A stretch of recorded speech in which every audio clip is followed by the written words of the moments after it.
Kadosh Boker Tov Masechet Ketubot Daf Amud Aleph. We are at the Mishnah 13a1.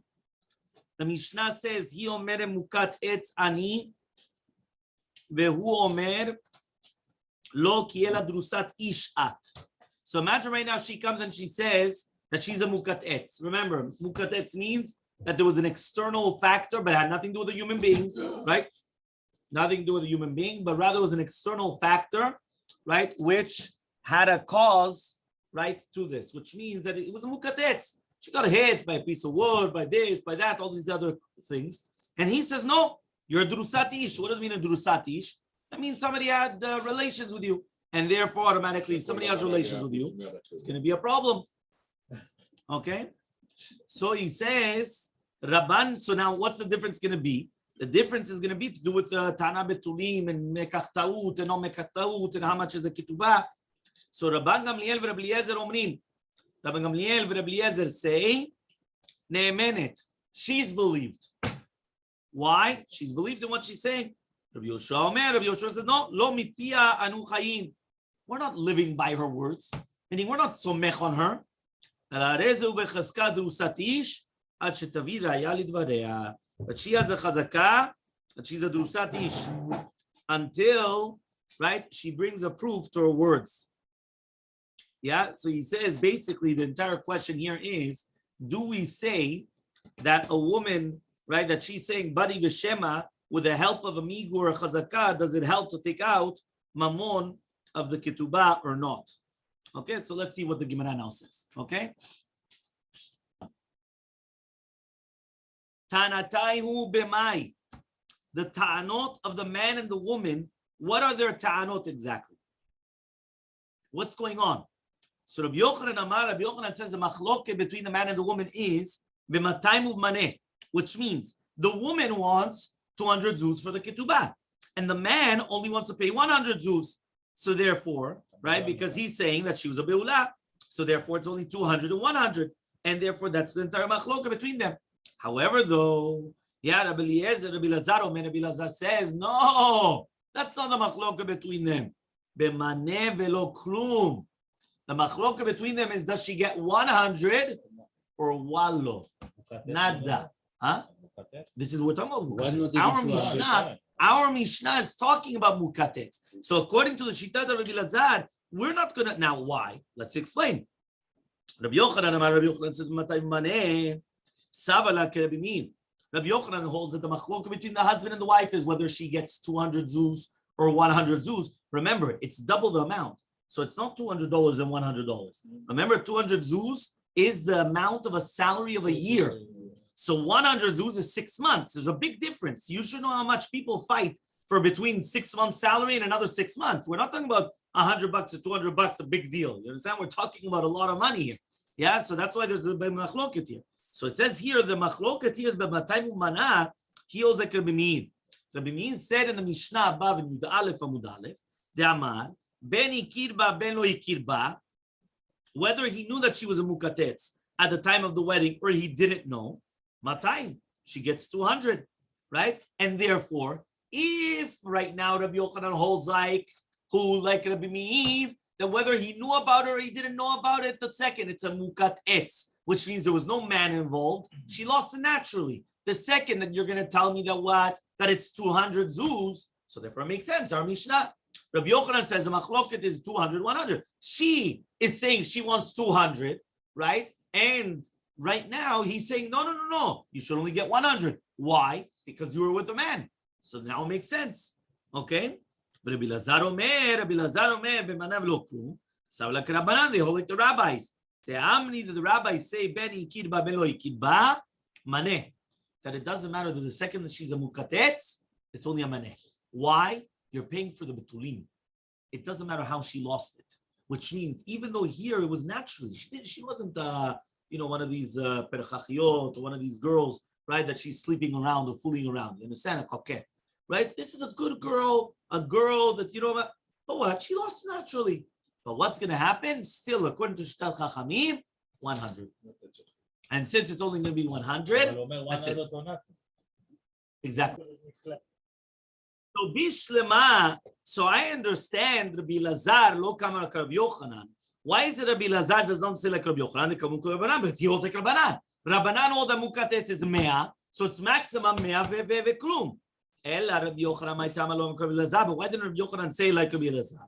So answers the Gemara. Kasavar he holds kanasa becheska betula v'nimtzeh beula yesh la k'tuba mana. Right? He says over here that if a person gets married to a woman, that she has a chazakah that she's a betula. Which, by the way, that's a chazakah. He gets married to a girl. She was never married. There's a chazakah. What's the chazakah? That she's a betula. And then she was found to be a beula. Yesh la k'tuba mana. It's not a mekach ta'ut, but she gets a ketubah of 100. Hacha hu ka'amar mana. Here he says it's 100. Vehi ka'amra mana. And he's saying it's 100. So ma'ika ben tana didil, tana dida. So then what's the difference between them? If he's coming and he's saying that she's supposed to get 100, and she's coming and she's supposed to saying that she should get 100. So then what's the difference between them? There cannot be the machloke between them. It doesn't make sense. What is the difference between the ta'ana of the Baal and the ta'ana of the woman that she's a mukatetz? If you're going to tell me that it's 100 and 100, so then what's the machloke between them? They both come to Bedin. She says, I should get 100. Right? Why mukatetzani? He says she should get 100. Why? Because durusat ishri. So then what's okay? So chazak baru. So they're both going to be. They're going to be 100. So what's the machloka between them? So Bishlem al Rabbi Elazar says again another question. Bishlem al Rabbi Elazar hainu the katani tarte. Also, the reason why we needed to teach both cases, whether it was misherastani nenasti, right, which is basically that she became violated once she was engaged, right, and our mishnah mukat etzani. So therefore, why do we have to teach both different mishnayot? Because even though it's one machloket, in each one there's a chidush. One more time, there's two mishnayot. The mishnah of yesterday, mishnah today. Mishnah yesterday was misherastani ne'enasti. Once she was engaged, she was violated. So therefore, since she was violated once she was engaged, nistab chasadeh, it's your tough luck. Why? It's your mazal. It's not me, right? She got engaged. Remember, the engagement of the Torah was real wedding. It sounded like it was a real kiddushin. And then she was violated. So it's not her fault. She was violated. No, she didn't look for it, right? She didn't. No, right? So therefore, what happens? It's his mazal. The second mishnah was our mishnah mukatetzani. She's a mukatetz. So both of them were taught the two machlokot between Rabbi Gamliel and Rabbi Eliezer, right? And Rabbi Yoshua. He says why? One of them was to exclude the shita of Rabbi Bar Chama, that he says that mukat etz, she doesn't have a ketubah at all, and that's a chidush. No, that she still gets a ketubah. The chada in one mishnah, right, which is the previous mishnah, misherasani nenasti la'apukim d'rechia bar Abi Raman of Sheshat, to exclude Rabbi bar Abi name of Rabbi Sheshat, that he says that if a person gets married to a betula and founds a beula, so she has a ketubah mana. So therefore, from the shon of our mishnah, it's mashma that it's a mekach ta'ut, and she doesn't have a ketubah at all. Ela l'Rabbi Yochanan. But according to Shitat Rabbi Yochanan, that he always says that our Mishnah is a machlocha between 200 and 100, meaning does she get 200 because she's a mukatetz, or does she get 100 because she's a beula? So tarti lamali. So then why do I need both Mishnayot? I could have only taught you the case of the Mishnah in the first one, Mishnah nasti. The Gemara, no, I don't need anything else. Meaning there's no chidush by the mukatetz. If you're going to tell me it's 200, 100, what's a chidush? So answers the Gemara, chada leodiacha kochod Rabbi Gamliel. One of them is actually teaching you the koach of Rabbi Gamliel, and one of them to teach you the koach of Rabbi Yoshua. Kamaita, the first Mishnah, which is Misherasani Nenasti, is coming to teach you the koach of Rabbi Yoshua, that she's not believed. And Rabbi Yoshua said that even in such a case, she has a migu. You know what the migu is? Imagine right now he comes and he says, "You're not a betula." What could she answer so easily? Mukatetz. What did she answer instead? Misherasani Nenasti. So she has a migu. She's got a beautiful ta'ana. Mala leshaker. Remember, migu is mali leshaker. Why is she going to lie if she could have used a much better? She had the joker card under her sleeve. She could have just pulled it out and that's it. She's fine. What did she do? No, she pulled out the bad card. So for believe her in what she said, yeah. Still, according to Rabbi Yeshua, she's not believed, even though she has a migu. But Raita, in the second Mishnah, which is our Mishnah, Mukatetzani, Yodiacha Kochod Rabbi Gamliel, is teach you the koach of Rabbi Gamliel, the what? That even in Matanat Mukatetz, Te'afagav deleka lemigu kama migu. Here, there's no migu by Mukatetz. She already pulled out the best card that she had. Yes. So for there's no migu. What is a migu? A migu is, listen, if you could have already said A, so you might as well believe them when they say B. Right? You might as well believe them because they could have had a much better, or they could have lied. Which one? Mali l'shaker. Right, that's migu. Right? So here he's saying, here there's no migu. Could have denied it. What? Nu Mishnah Yud Gimel Amud Aleph towards the middle of the page. Nu Mishnah.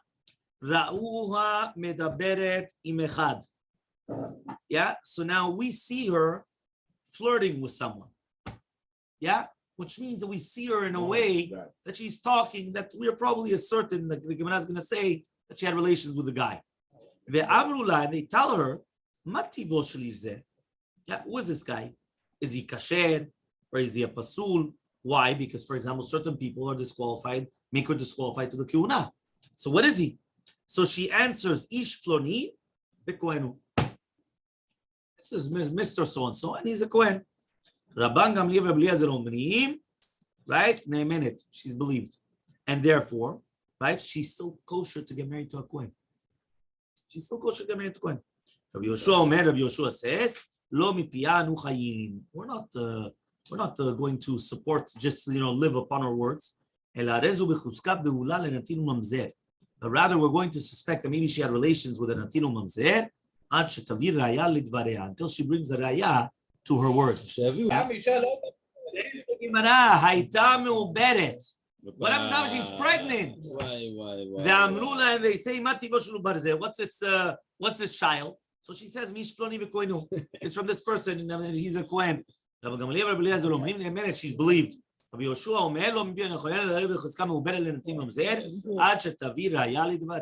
she brings a proof to her words. Says the Gemara, what does it mean here, medaberet? What does that mean she's speaking? Ze'iri omer nistera. She was secluded with him. What does that mean? She was secluded with him. Yichud. So therefore, we're already suspecting, listen, if they're already by themselves and this and that, they probably did something. Ravasi Amar, Nivala. What does it mean, Nivala? The fact that already, even if you didn't see Mamash everything, but you already come and you say that our Mishnah, when it's referring to Medaberet, speaking here means that she had relations. That means basically there were Edim, right, that saw that she had relations with the guy. So Bisham al-Ziri, I know Diktani Medaberet, right? He says, I understand Ziri. That's why he says Medaberet. Medaberet means that they were hiding. They were like speaking, but in hiding, not just in front of everybody. Right? They didn't go to the restaurant to speak. They were hiding and speaking. So he says, Ravasi, my Medaberet, what does mean Medaberet? So says the Gemara, Lishna me'alia. They wanted to use a nicer connotation. Yeah. They wanted to use a nicer language. Yeah. It says in a pasuk, right? This is the way of a woman that she's having, that she's committing infidelity. Right? She's going to eat. She's going to come and cover her mouth. And then she says, Lo pa'alti av, and she didn't do anything. So you see from here that tashmish is used in the connotation of eating, right? That means to eat, right? By the way, there's a lot more of these also as well. If you remember Yosef Tzaddik, right? That he didn't, that the husband, right? The Potiphar didn't have anything.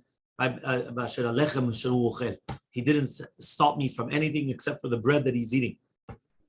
The same thing, and we found it many times throughout the Torah. So the Torah, no, that's what Yosef is saying to the wife of Potiphar, that your husband, he didn't stop me from having anything in his house other than the lechem asher hu ochel, other than the bread which he eats from. What does that mean referring to? His wife, right, to her. So therefore he says, so how's he going to be bogedbo?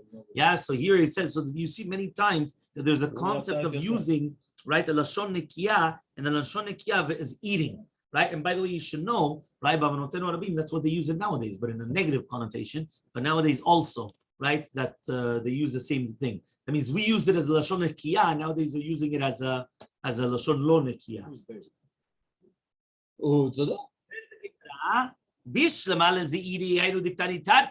I understand according to Zeiri, that's why we taught two different cases. The first case was what? Medaberet. And the second case was what? Meuberet. That means the first case was just, right, whether it's going to be relations or it's going to be, and then she's pregnant. But according to Ravasi, the Medaberet is that she had relations. Why do you have two different cases? Right? At the end of the day, right, in both of the cases, there was relations. So therefore, if in both of the cases there were relations, what do I care now whether she's pregnant or not? There was relations. In the first case, according to the first one, which is basically Zeiri, that he's just saying Medaberet just means Yichud, it doesn't mean that there was mamash relations. We suspect there was maybe relations, but it wasn't for sure. So therefore, there I understand that you could come and you have two different cases. But here in this case, they're both relations. So why do I need both cases? So answers the Gemara, Chada leachshir ba, v'chada leachshir bevita. No, one of them was permit her, and one of them was permit the child. What does that mean? Let's say the child that she has is a girl. Is that girl now permitted to get married to a Kohen or not?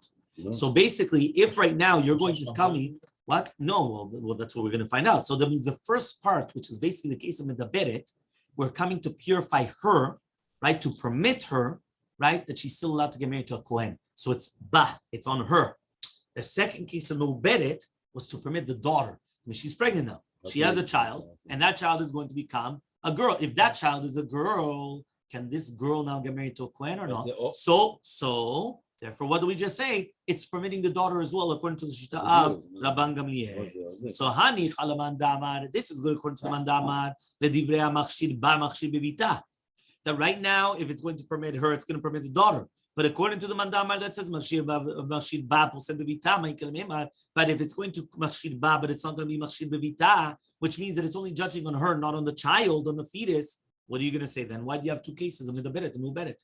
So answers the Gemara, Ravasi Savar, Kamandamar, no, Ravasi holds, like according to the Mandamar, that it's Machshir Ba, Machshir Bivita. So therefore, that's why I needed two cases, to permit her and to permit the child. But the child is also going to be permitted to get married to a Kohen. So Elmaleh Rav Papa, Abaye. Says Rav Papa to Abaye, the Zire de Amar, according to Zire, that he says, my Medaberet in Sera, right? Then what does Medaberet means? That she had seclusion, she had Yichud.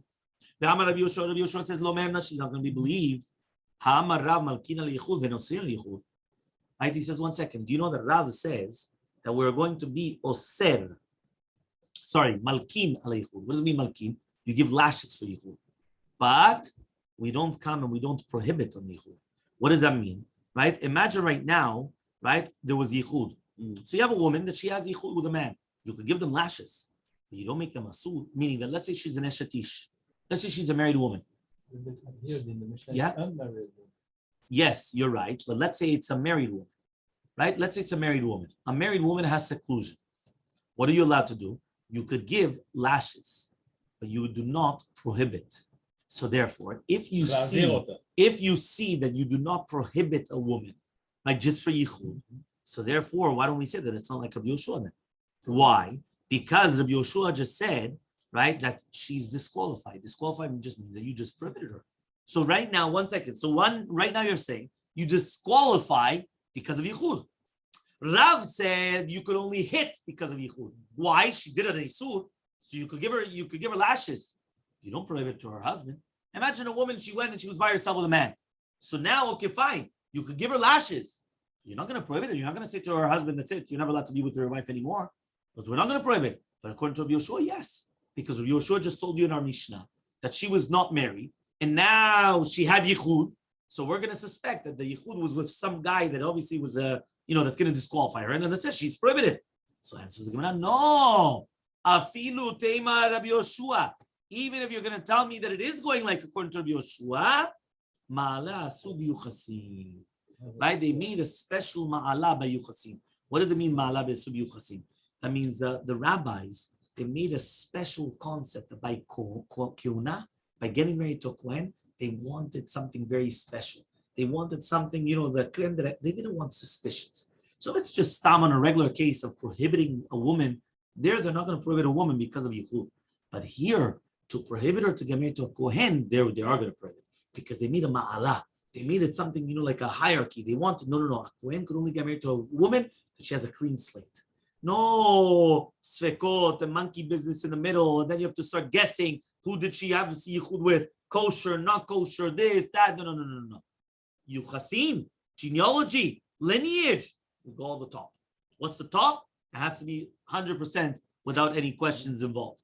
Okay, that's what the Gemara says. Right, 1 second afterwards. Meitvei. So we're going to ask the question now. Right, the Gemara is going to ask from a Braita.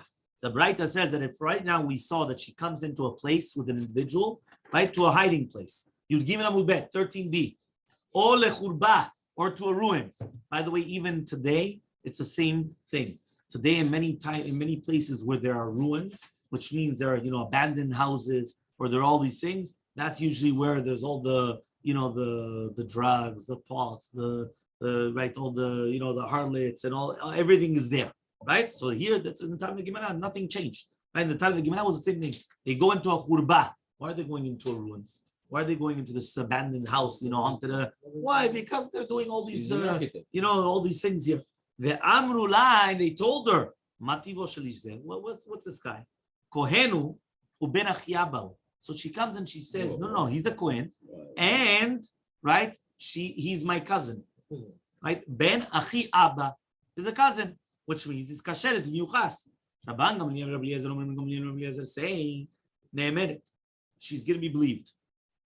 Rabbi Yoshua said, "Lo b'giran chayim, ela b'chazka be'ula lenatin u'mamzer, ad shetavir le'el." No, she's a b'chazka be'ula to a natin u'mamzer until we bring a proof to her. She brings a proof to her words. So Bishma leZidi, I understand Zidi. I know the Tani Tarte. That's why it actually taught us right where they didn't just even right where it says leseter or lechurba, because seter means yichud be'alma and lechurba is to the ruins. But according to Rav Asi, that he says niva'ala, they actually saw that she had relations. Tarte lamali. Why do you need two different cases of seter or lechurba? Both of the cases is talking about that she had relations. So what do I care? Where did she have the relations? Whether it's a makom seter or whether she had relations in a khurba. So answers the Gemara. Chadaktani leseter de khurba. We're not talking about two different cases. Or seter or khurba. It's a seter be khurba. Meaning even in the khurba itself, inside the ruins itself, there was a hiding place. So she went into hiding into the khurba. Okay? Yes, they went into the hiding. So says the Gemara, what are you talking about? It's written which means one or the other. It says no. Chada lechurba de mata, lechada lechurba de dabra. One of them was that she went to a khurba inside the city. Meaning sometimes even inside of the city, there are these houses like this. And one of them, there's the khurba in the fields, which is even actually much worse. It says the Gemara, utzriche. And we need both cases. Why? Because if it was only going to be mentioned the khurba of the city, of the field of the city, there, Rabbi Gamliel is going to be machshir mishum delo ksherim etzla. The majority of the people are yisalim ksherim, and therefore, if the majority of the people are yisalim ksherim, so therefore she went with somebody that's kosher. There's a role. What's the role? That everybody's kosher. Aval khurba de dabra, but the khurba of what? Of the field, the role psulin etzla, because the majority of the people in the world are goyim, and therefore they're going to make a pasul to kiuna, which means they live in a Jewish city. So inside the city, the majority of the people there are Jewish, or the majority of people are Jewish. So even if it doesn't matter, we have a role. What's the majority? They're kosher. So if they have relations with her, okay, fine. But at least they're kosher people. If it's going to be in the fields, and the fields are not kosher, so therefore they're going to disqualify her. So maybe they hold like a Rishua. Yes, and if the Tana was only going to teach us a churban the sadeh, only in that case, Rabbi Yoshua said that she's going to be psula because of the role psulim mitzvah. But in the case of the churba in the city, in the case of the ruins in the city, maybe I would say that maybe Rabbi Yoshua admits to Rabbi Gamliel that she's going to be kosher for kiuna. So tzricha, that's why I needed both cases. I needed the cases which is the churba in the city and the churba which is going to be in the fields. Says the Gemara, Meitve, right? We're going to ask the following question. This is a Tosefta, which right now she is pregnant. Yeah, and we ask her, who is the child from? Right? So says the Gemara, right? Says the Gemara, Zo edot sheisha ksherala. This is a testimony that a woman is believed and she's kosher, which means that right now she's pregnant. We come and we ask her, who's the father? So she says, I had relations with a person that's kosher. So this is the testimony which she's kosher for. Rabbi Yoshua says, no, she's not going to be believed. So Amaleh Rabbi Yoshua. So they told Rabbi Yoshua, right?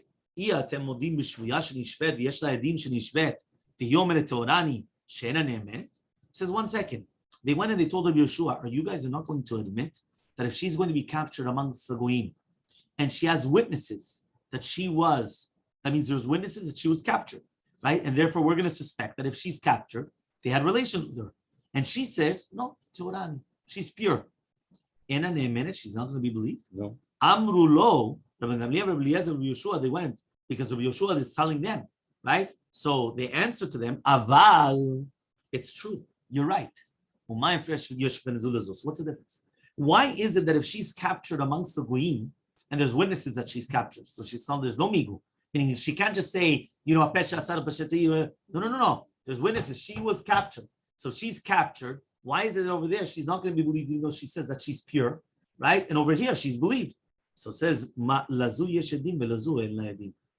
the case that she was captured, there's witnesses that she was captured. And therefore, since she was witnesses that she was captured, she cannot deny the fact that she was captured. So therefore, what she's saying, she didn't have relations. Right? So he says, right, but in our case, right, where she's just speaking to someone, there's no edim that she actually had relations, right? They only saw her speaking. So Amar Lahem, so Rabbi Yeshua says, what are you talking about? For sure there's witnesses. You know what the witnesses is? Her stomach's in between her teeth. Her stomach is her witnesses. If she's pregnant, you need bigger testimony, right? You need bigger testimony. She's pregnant. You need bigger testimony that she had relations or she didn't have relations, right? What's going on? Samrulo, they said, Rov of the Kochavim Prutzim Ba'arayotim. Right? What does that mean? Ram Gamliel and Rabbi Eliezer come and they say that the reason why a shvuya is not believed because the majority of the goyim are Prutzim Ba'arayot. What does that mean? The majority of the goyim, they are promiscuous. They are full of only or more relations. And therefore, the second that she's captured, we say that the majority for sure she had relations. And that's why she's not going to be believed.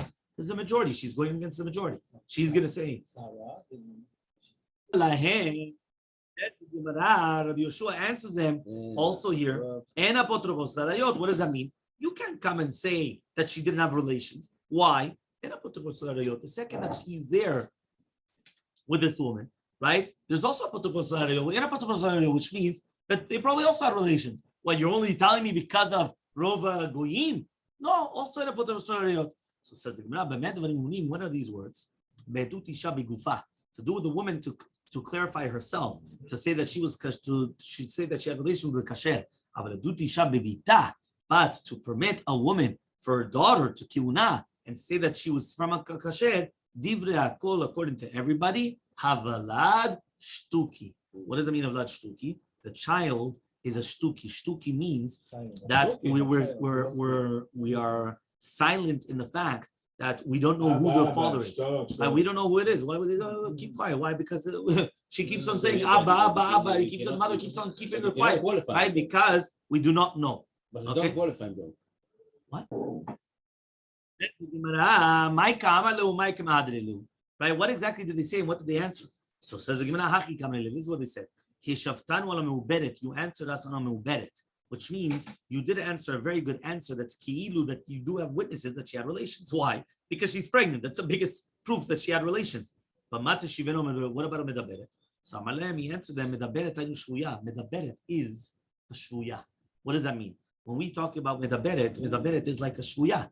Amru, which means that she's like in captivity. So says the Gemara, Amrulo, they went and they said, Shane shvuya, it's different. Shvuya, the rov de kochvim prutzim barayot. Shvuya is different because the majority of the goyim they're prutzim barayot. So Elmaleh, hanami, kevin disater, and the same thing. The second there was yichud and apotros barayot. What does that mean?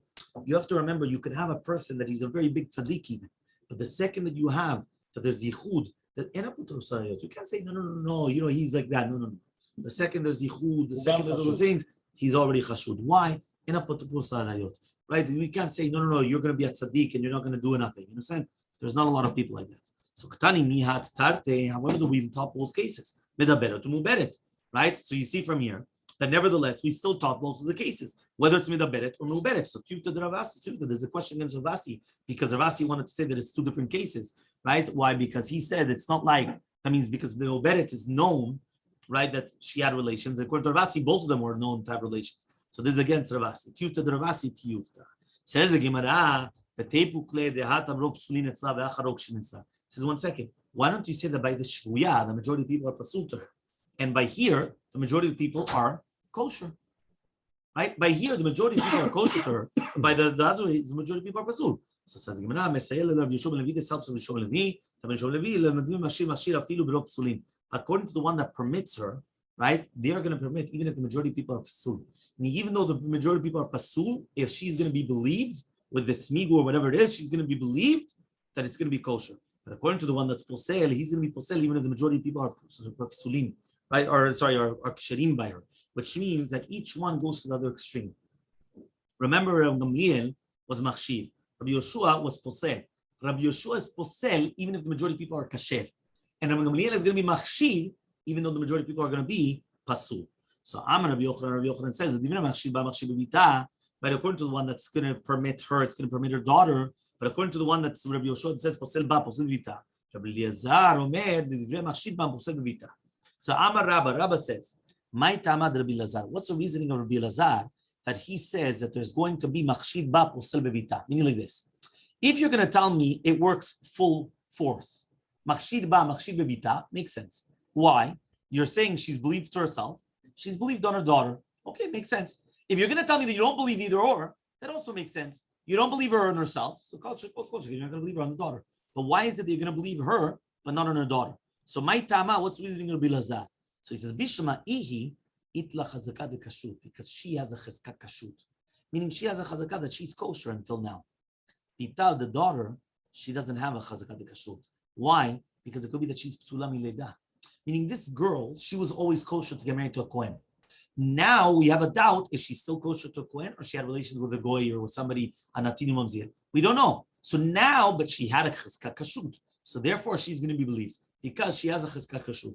Here, though, it's the exact opposite. Why is the exact opposite? Because here, the girl that's born, it could be that from birth already she was born without a chazaka kashut. She never had a chazaka kashut, because if she was already born to a person which was an atin, mamzer, or goy, or whatever it is, automatically she's already disqualified to the kohen. So since she's automatically disqualified to the kohen, she doesn't have a chazaka kashut, and therefore she's not going to believe.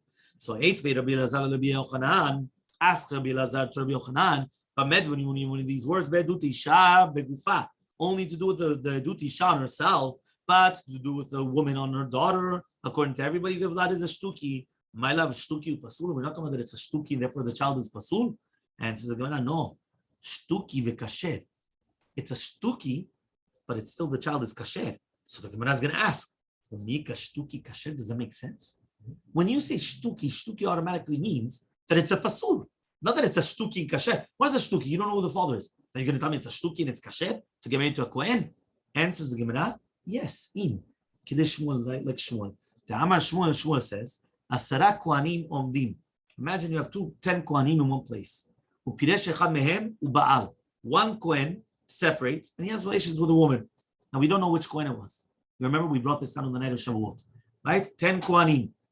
Right, they're all together. 5. Right, it's true. We brought down the case of 5, but they're at the same case. Yeah, with 10. Right? So what happened was, right, and one of them separates, and he has relations with the woman. Havlad shtuki. The vlad is a shtuki, because even though we know for sure that the father is a kohen, we don't know who's the father. We don't know which one it was. We don't know which one. So says the Gemara, my shtuki.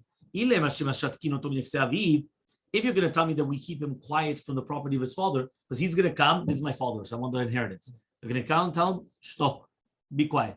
He goes to the next one, quiet. So, obviously, right? We don't know who the father is. If we don't know who the father is, obviously we're going to keep him quiet. But we're going to tell him that he's not even a kohen. It says in a pasuk, it has to be that the child is miyuchas. This comes to exclude somebody that is not miyuchas, and therefore, since he's not going to be miyuchas, he does not eat truma. Right? He's kasher liyuchasim. That means if she's a girl, she can get married to a kohen, right? And if he's right, and so on and so forth. But right, there's no yichus. That means it cannot be kohanim. Okay, so therefore, this is what we were talking about. So you see, this we could say that this is a pshat in the Braita. That means even though we just said that it's a shtuki, but it's still kasher. You're right, it's a shtuki that he can't do the avodah, he can't eat truma, but he's still kosher to get married to the kohuna and all these things. Okay, nekuda. We're just going to start the story, and we'll continue the story tomorrow. There was a story with an arus and arusato, right? And she was pregnant, right? Which means that there was a fiancé. Right, there was a couple, right? They were engaged couple, right? Remember the arus and arusato of the Torah. So they were already 100% married according to that, but again, they were engaged, right? That they're not supposed to be living together. And then he amra mine.